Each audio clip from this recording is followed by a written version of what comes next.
So real quick, talk to us about the track layout for last weekend. How did you enjoy the challenges?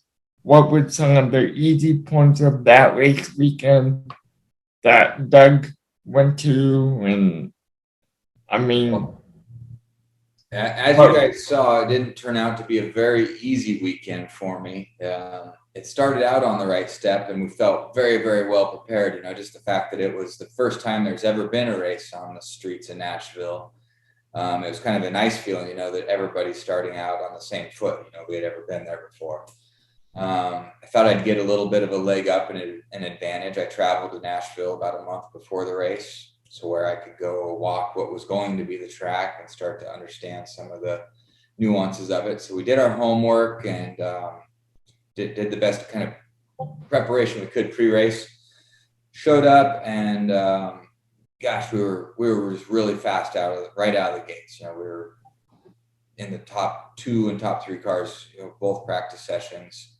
Made a little bit of a mistake in qualifying. The tires are really best on like that second lap, and I botched the last turn. So, but then I got a good one in towards the end. So I think we qualified 4th. So we were just really, really competitive all weekend. I really liked the feel of the event. The track, of course, was tight and narrow and unforgiving, just like street courses are, and lots of terrain to figure out that's really hard to figure out in just a couple of practice sessions. And I think that's ultimately what caught up with me in the race. Kind of got to be a guinea pig as far as I don't think anybody had really tried to race at speed, side by side through turn 4 yet. When I had the BMW on the right of me entering 4, I felt that I could go side by side and slow the car and protect the inside, but it just it didn't work. Once I was on the left side there, it became a passenger out in the marbles and the dust and concrete wall on the left. And once we had contact, the race was over. But it was amazing to see how the team rallied. I think that probably actually is a highlight of that whole thing. It's never fun when you crash a car or whatnot, but the way that the team and our fans and sponsors and partners and a lot of my family was there, everybody just came together. Nobody missed a beat. We got the other car ready and went out and had a race on Sunday. Where'd you finish? I think we ended up, so because of the wreck on Saturday, I had to start from last. So we're in the tail end of the pack. And I think there was a couple of wrecks. I had time to make one pass. I think we finished 4 from the back or something like that. But it was disappointing again, because starting from back there, I knew I had the speed. It's obviously very difficult to pass on a street course, but I really needed the entire race to be green flag to have any chance of, getting back up close to the podium or something. And there were 2 large wrecks. Thankfully, both drivers were okay, but it meant that the majority of our race was driving around single file under full course yellow conditions and no chance to keep moving forward. So no chance. I can't resist. So what do you think for a sports car? What do you think of the Indy road course, the layout NASCAR used this weekend? it's just a treat anytime, and no matter what you're driving, you get to race at Indianapolis Motor Speedway. So I did get to race there last year. It was the final round of our championship, and then also had the inaugural 8-hour. So I'm pretty familiar with the road course there. I like it. It's one that has a little bit of everything.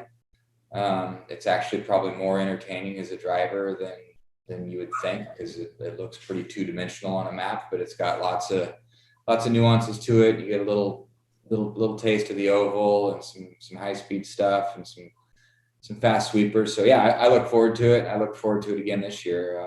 Once again, it's going to be the last round of our SRO GT4 championship and another shot at the 8-hour. That's really cool, man. I hope you can pull off the victory in the final races of the year. That'd be really cool.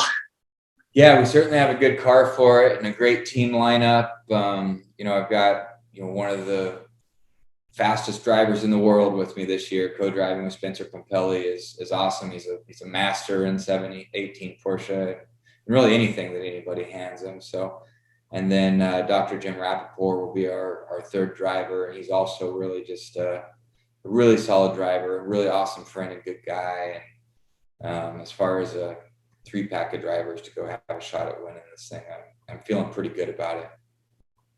Good to hear. Did you see what happened with the Stadium Super Trucks action last weekend? I didn't. Do you have any good summaries for me? I was really focused on our weekend. We had so many guests there. I think we had about 75 guests at the race, so I'd be in doing our deal. And a really funny thing happened. Truck launching through the air behind me. What happened, Nick? What happened was this. During the practice session, it was the first practice session. The track went yellow because of a collision that happened during practice. And this was the first time I went to Stadium Super Trucks. And so I didn't know anything about the culture, about how drivers expressing emotions is part of it, you know? And what happened was, after the wreck happened, the track television screen showed what was happening afterwards, which was the two drivers got out of their trucks, were yelling at each other, waving their fists, and eventually one of them threw his steering wheel at the other guy and then tossed his helmet. The other guy tossed his helmet, and the steering wheel impacted one of them in the cheek, and they even got physical towards the end. And the crowd was all chanting, "Ooh," you know, or "Fight, fight, fight." And I couldn't help but watch a little bit of it with a little bit of a mortified smile. Like part of me wanted to join the crowd, but part of me was also like, knowing how I was raised, I'm not sure I should be laughing at this. Yeah, it's hard not to get sucked into watching something like that and getting behind it. I mean, it happens, you know, emotions run high. And what I was really surprised about, though, was it was a practice session. I would expect that to happen in the race, racing for the win, but not practice. So